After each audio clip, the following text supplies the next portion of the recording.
नमस्कार, प्रणाम। बिहार तक देख रहे हैं आप। मैं हूं इंद्र मोहन और मेरे साथ हैं रोहित सिंह, बिहार के हमारे ब्यूरो। बिहार सरकार ने 27 नवंबर को दो शिक्षा विभाग के कैलेंडर जारी किए। ये छुट्टियों के कैलेंडर हैं जो उर्दू स्कूल और गैर उर्दू स्कूल के लिए जारी किए गए थे। अब विवाद इसमें है, दोनों में छुट्टियां बराबर है, लेकिन छुट्टियां ऊपर नीचे कर दी गई हैं। ये क्या है, इस पूरी कहानी को रोहित सिंह बताएंगे। क्या है ये सर पूरा विवाद? देखो इंद्र मोहन, पूरा जो ये कहानी है ना, ये दरअसल 2024 लोकसभा चुनाव को जोड़कर ये देखा जा रहा है। पहली बार मैं आपको बता दूं, ये बिहार सरकार में पहली बार ऐसा हुआ है कि दो अलग अलग जो हैं ये कैलेंडर जारी किए गए हैं। एक कैलेंडर जो है वो उर्दू स्कूलों के लिए है, मतलब जहाँ पर उर्दू के स्कूल है, जहाँ पर मुस्लिम छात्र छात्राएं ज़्यादा पढ़ती हैं, या फिर वो स्कूल जहाँ पर वित्तीय सहायता जो है वो माइनॉरिटी के हिसाब से उस स्कूल को मिलती है। तो उर्दू स्कूलों के लिए एक कैलेंडर जारी किया गया है और गैर उर्दू स्कूलों के लिए एक अलग कैलेंडर जो है वो यहाँ पर जारी किया गया है, और ऐसा पहली बार हुआ है। बड़ा ये इसको देखकर थोड़ा सा एक अटपटा सा भी लगता है कि आखिर क्यों शिक्षण संस्थान, सरकारी स्कूल बिहार में जो पहले ही से ही बदहाल स्थिति में है, किसी से छुपा हुआ नहीं है कि हालत कितनी बुरी है बिहार में शिक्षा व्यवस्था की, वहां पर अगर धर्म के आधार पर स्कूलों का बंटवारा हो रहा है तो ये परेशानी नहीं, चिंता नहीं, बल्कि गंभीर चिंता का विषय है कि आखिर कैसे बिहार सरकार, आरोप लगाए जा रहे हैं कि मुस्लिम तुष्टीकरण करने के चक्कर में स्कूलों को जो है अब धर्म के आधार पर बांट रही है। ये दोनों जो मेरे पास जो अधिसूचना जारी किए गए हैं 27 नवंबर को इंद्र मोहन, ये बड़ा इसमें दिलचस्प है कि देखिए कैसे अगर आप उर्दू स्कूलों में पढ़ते हैं, यानी मैं एक मान के चलता हूँ कि बिहार में पूरे बहुत सारी जगह पर उर्दू स्कूल हैं, लेकिन खासकर सीमांचल का जो क्षेत्र होता है वहाँ ज़्यादा है, मतलब क्योंकि वहाँ मुस्लिम बहुल आबादी ज़्यादा है, तो उन स्कूलों में वहां के स्कूलों के लिए पहले कोई ऐसा नियम नहीं था, ऐसा कोई नियम बस ये मान लिया जाता था। पिछले साल तक एक ही कैलेंडर होता था और इसमें कोई रिटर्न भी नहीं था। देखिए एक विवाद उठा था ना कुछ दिन पहले, बिल्कुल, कि शुक्रवार को स्कूलों में छुट्टियां क्यों होती हैं उर्दू स्कूलों में। बिल्कुल, तो ये कोई ऐसा कुछ रिटर्न नहीं था कहीं नोटिफिकेशन की, अच्छा होना चाहिए वो एक, लेकिन क्योंकि वहां पे सीमांचल का क्षेत्र था तो वहां माना जाता है कि वहां मुस्लिम बहुल इलाका है, वहां ज्यादा छात्र छात्राएं जो है वो मुस्लिम होते हैं, तो इसीलिए एक तरीके से अनरिटन एक होता है ना, वो एक था कि नॉर्म था कि चलिए वहां पे छुट्टी कर दी जाती थी और रविवार को उसके बदले कॉम्पनसेट करके स्कूल किया जाता था। लेकिन ये तो पहली बार है कि लिखित में है, लिखित में दो कैलेंडर जारी किए गए हैं, उर्दू स्कूलों के लिए अलग और जो गैर उर्दू स्कूल है उनके अलग। अब देखिए किस तरीके से जो है मैं बंटवारा किया गया है, मैं इसको आपको बता दूं।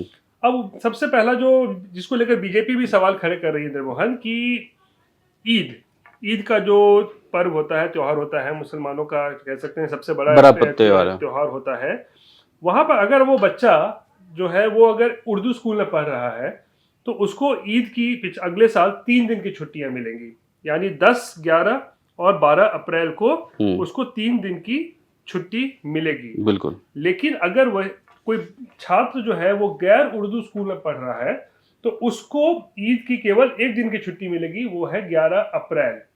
तो सवाल उठता है ये भेदभाव क्यों आखिर उर्दू स्कूल में पढ़ने वाले छात्र को 3 दिन की छुट्टी दे रही है सरकार, और क्यों आखिर गैर उर्दू स्कूल में पढ़ने वाले छात्र को केवल 1 दिन की छुट्टी दी जा रही है। ये हुई ईद की बात।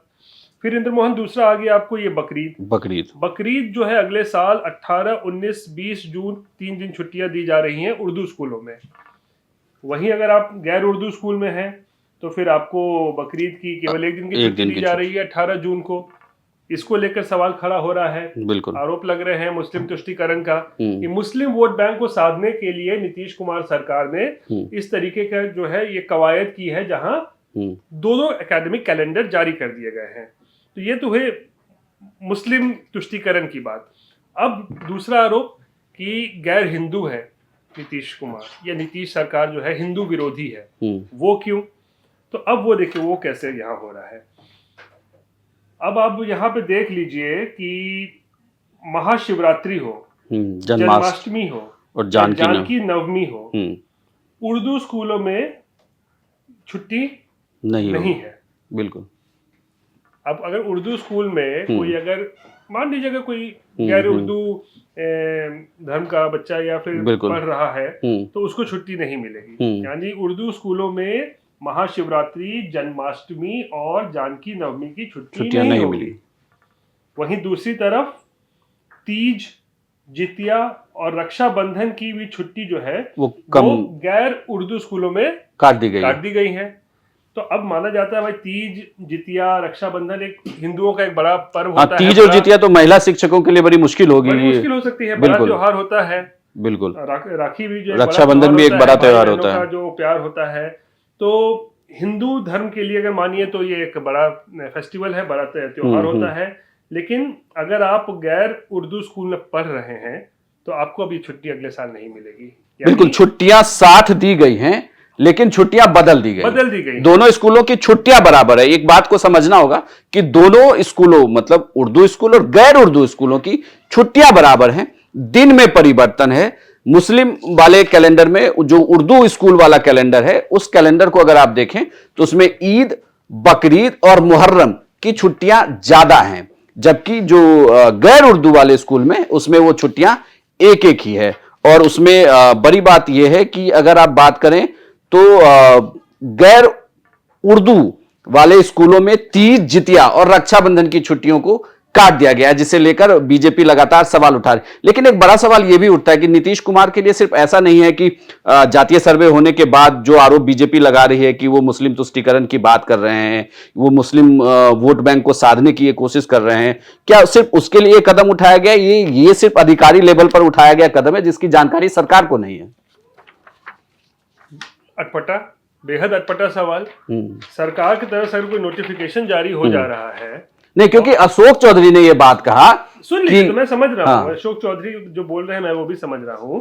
लेकिन सरकार की तरफ से अगर कोई अधिसूचना जारी हो रही है और अगर सरकार को इसकी जानकारी नहीं है, जैसी दलील अशोक चौधरी दे रहे हैं जो भवन निर्माण मंत्री हैं, वो कह रहे हैं कि भाई ये तो अधिकारी लेवल पे ये जारी कर दिया गया है, सरकार को इससे लेना देना नहीं है, सरकार को जानकारी नहीं है, तो ये तो माथा पीट लेने वाली बात है कि सरकार को जानकारी तक नहीं है कि उसके नीचे अधिकारी क्या कर रहे हैं, कैसे कर रहे हैं, किसको छुट्टियां दे रहे हैं, क्या परिवर्तन कर रहे हैं। दो एकेडमिक कैलेंडर जारी किया जा रहा है, क्यों जारी किया जा रहा है, धर्म के आधार पर हो रहा है, ऐसा क्यों हो रहा है। इन सब के बारे से, इन सब सवालों से अगर सरकार अनभिज्ञ है, सरकार को पता नहीं है क्या हो रहा है, क्यों हो रहा है, तो ये तो भाई फिर सरकार की कार्यशैली पर सवाल खड़े होते हैं। जबकि अधिकारी क्या कर रहे हैं उनके नाक के नीचे। हाँ, इस पे तो दस्तखत होने के बाद ये लागू होता है ना, तो सिग्नेचर है निदेशक। मैं कह रहा हूँ ना भाई कि यहाँ निदेशक माध्यमिक शिक्षा विभाग की तरफ से दस्तखत तो किए गए हैं, लेकिन क्या ये सिर्फ निदेशक माध्यमिक शिक्षा विभाग ने ही ये फैसला कर लिया कि ये छुट्टियां दी जाएंगी, ये छुट्टियां दी जाएंगी? क्या ये जो अधिकारी हैं जो उन्होंने फैसला कर लिया कि हाँ भाई उर्दू स्कूलों में 3-3 दिन की ईद और बकरीद की छुट्टियां दी जाएंगी, गैर उर्दू स्कूलों में नहीं दी जाएंगी, इतना बड़ा फैसला है? देखिए, धर्म जो है बहुत ही सेंसिटिव इशू है हमारे देश में, ठीक है ना। और इसको देखिए कितनी राजनीति भी होती है, देख ही रहे हैं। तब इसमें अगर एक अधिकारी की क्या इतनी कुबत हो सकती है कि वो इतना बड़ा फैसला दो कैलेंडर जारी कर दे, ईद और बकरीद पर उर्दू स्कूलों में ज्यादा छुट्टियां दे दे, गैर उर्दू स्कूलों में छुट्टियां कम कर दे, या फिर हिंदू की जो पर्व होते हैं वो छुट्टियों को भी जो है काट दे। इतनी अधिकारी की हिम्मत हो सकती है? असंभव, कतई नहीं। इसके पहले 2 मामले और हुए थे बिहार में जिसे लेकर सरकार ने अपना फैसला बदला। शिक्षा विभाग में पिछले महीनों में छुट्टियों को लेकर जो फैसला सरकार को बदलना पड़ा, वो छुट्टियां फिर दे दी गई। चाहे वो हालिया छठ की बात की, जब ट्रेनिंग में कहा जा रहा था कि जो बीपीएससी की ट्रेनिंग ले रहे हैं उनको ट्रेनिंग में रहना होगा, उनकी छठ की छुट्टियां कैंसिल हुई थी तो उन्हें वापस जो है वो छुट्टियों को दे दी। इसमें एक चीज और है जो इसके 13वें पैरा में लिखा हुआ है, यदि कोई विद्यालय जो मुस्लिम बाहुल क्षेत्र में अवस्थित है एवं उर्दू विद्यालय की तरह शुक्रवार को साप्ताहिक अवकाश घोषित करना चाहते हैं तो जिलाधिकारी से अनुमति प्राप्त कर घोषित कर सकते हैं। ये एक लोकल लेवल पे ये फैसला ये फैसला होगा, जो पहले ऐसे ही कहा जा रहा था अब ये रिटर्न है। मैं वही कह रहा हूँ कि पहले जो फ्राइडे को जो छुट्टियां कुछ स्कूलों में होती थी, खासकर सीमांचल के एरिया में जहाँ मुस्लिम बहुल इलाके हैं, वहां पर ये कोई लिखित में नहीं था ये ऑर्डर कि हाँ भाई आपको सीमांचल में जितने भी उर्दू स्कूल है वहां फ्राइडे को छुट्टी कर दीजिए, वहां नहीं था ऐसा। लेकिन एक माना गया था, एक नॉर्म्स था कि ठीक है वहां पे मुस्लिम बच्चे ज्यादा पढ़ते होंगे तो इसलिए जिला प्रशासन की तरफ से भी, वो भी लिखित में नहीं था ये ऑर्डर बिल्कुल। कहीं, लेकिन अब यहाँ पर जिलाधिकारी को ये एक तरीके से अनुमति दे दी गई है कि अब आप लिखित में छुट्टी दे सकते हैं, यानी एक तरीके से के लिए ऑफिशियल ये कर दिया गया है कि अब फ्राइडे को जो है, यानी शुक्रवार को उर्दू स्कूलों में, खासकर जो सीमांचल जो है ना, यहाँ बिल्कुल मुस्लिम बाहुल क्षेत्र, तो मुस्लिम बाहुल क्षेत्र तो बिहार में तकरीबन 4 जिले हैं, किशनगंज, पूर्णिया, अररिया और कटिहार। तो वहां पर ये अब एक तरीके से डीएम को, वहां के जो जिलाधिकारी हैं, उनको ये अनुमति दी गई है, उन पर छोड़ दिया गया कि वो चाहे तो ऑफिशियली शुक्रवार को छुट्टी कर सकते हैं। तो ये भी एक बड़ा फैसला है।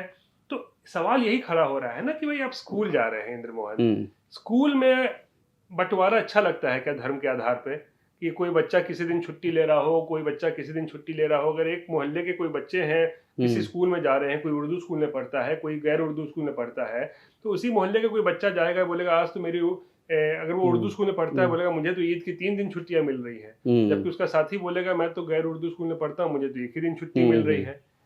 तो ये देखिए, इससे जो होता है ना, इससे भेदभाव पैदा होता है समाज में जो है ना, और बच्चों के साथ ये करना कतई ठीक नहीं है। स्कूलों को धर्म के आधार पर बांटना, ये मेरे हिसाब से इसमें थोड़ी प्रैक्टिकली भी दिक्कत है, क्योंकि उस मतलब उर्दू स्कूलों में भी पढ़ा रहे शिक्षक, क्योंकि शिक्षकों को भी छुट्टी होनी है, जाहिर सी बात है। वो शिक्षक अगर हिंदू हैं तो उनके लिए वो फेस्टिवल मिस होगा, वो तो टीचरों पे भी लागू हो रहा है। तो इसलिए मुश्किल, हाँ, ये प्रैक्टिकली थोड़ी मुश्किल है। एक चीज और मैं समझना चाहूंगा, जो लगातार बीजेपी आरोप लगा रही है, और हमने देखा अक्सर आप ग्राउंड रिपोर्ट पे रहते हैं, कि ये आरोप है जेडीयू के ऊपर कि सरकार बदलने के बाद, मतलब बीजेपी के साथ छोड़ने के बाद और आरजेडी से समझौता करने के बाद, इस तरीके की चीजें क्या ज्यादा हो रही हैं बिहार?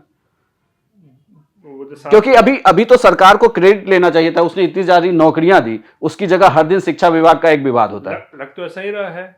पिछले साल जो नीतीश कुमार जब अलग हुए बीजेपी से और आरजेडी के साथ आ गए, उससे पहले तो छुट्टियों को लेकर कभी विवाद नहीं हुआ। पिछले 15-17 सालों से जब तक बीजेपी के साथ नीतीश कुमार ने सरकार चलाई, कभी भी छुट्टियों को लेकर विवाद नहीं हुआ। अगर उर्दू स्कूल में उस वक्त फ्राइडे भी छुट्टी हुआ करती थी तो विवाद नहीं हुआ, लेकिन ये पिछले 1 साल से जो है ये विवाद काफी बढ़ गया है। और फिर आरोप लगाए जाते हैं ना कि लालू के दबाव में नीतीश कुमार ऐसे फैसले लेते हैं। जातीय जनगणना में कैसे आरोप लगाया कि मुसलमान और यादवों की आबादी बढ़ा दी गई लालू के दबाव में। तो अब यहाँ पर भी कहा जा रहा है कि भाई MY वोट बैंक जो है उसको साधने के लिए इस तरीके का निर्णय लिया गया है कि आप भाई छुट्टियों में फेरबदल करें, ईद की छुट्टियों को बढ़ाएं उर्दू स्कूलों में, और फिर गैर उर्दू स्कूलों में जो हिंदू के पर्व है, तीज, जितिया, रक्षाबंधन, उसमें खत्म ही कर दें। बिल्कुल। तो धर्म के आधार पर जो ये हो रहा है, इसी को लेकर विवाद मचा हुआ है। और लेकिन कहीं ना कहीं ये अटपटा जरूर है। कहीं भी आप किसी भी राज्य में आपने नहीं सुना होगा कि धर्म के आधार पर स्कूलों को बांटा गया हो, या फिर धर्म के आधार पर 2-2 एकेडमिक कैलेंडर्स जो है वो जारी किए गए हो। ऐसा नहीं हुआ। इसीलिए अशोक चौधरी अब कह रहे हैं कि नीतीश जी के भी संज्ञान में नहीं है, मामला संज्ञान में आएगा तो तुरंत फैसला बदल दिया जाएगा। तो यहाँ पे आप समझ सकते हैं कि कौन सर्वे सर्वा है और बाकी अधिकारी क्या कर रहे हैं। मतलब कहीं विभाग के साथ कोऑर्डिनेशन नहीं है, सिंक नहीं है, कोऑर्डिनेशन नहीं है। आप हम पता ही नहीं है। अपने दर्शकों को यह भी बता दें कि बिहार तक ने लगातार कोशिश की शिक्षा मंत्री डॉक्टर चंद्रशेखर से बात करने की, उनसे बातचीत नहीं हो पाई। वो अपने क्षेत्र में है, पटना स्थित अपने आवास पर भी वो नहीं थे, इस वजह से उनसे बातचीत, हम उनका भी वर्जन जानना चाहते थे। हालांकि सरकार की तरफ से अशोक चौधरी ने जरूर पक्ष रखा। उन्होंने कहा है कि मुख्यमंत्री नीतीश कुमार के संज्ञान में जब ये मामला आएगा तो इसे वापस लिया जाएगा। हम कोशिश कर रहे थे आपको आसान शब्दों में समझाने की कि ये छुट्टी का विवाद क्या है, और उर्दू स्कूल और गैर उर्दू स्कूल में बिहार में किस तरीके से अब 2 छुट्टियों के कैलेंडर जारी कर दिए गए। हमारे साथ रोहित जी थे, आपका बहुत बहुत धन्यवाद। बिहार की तमाम खबरों के लिए आप देखते रहिए सिर्फ बिहार तक।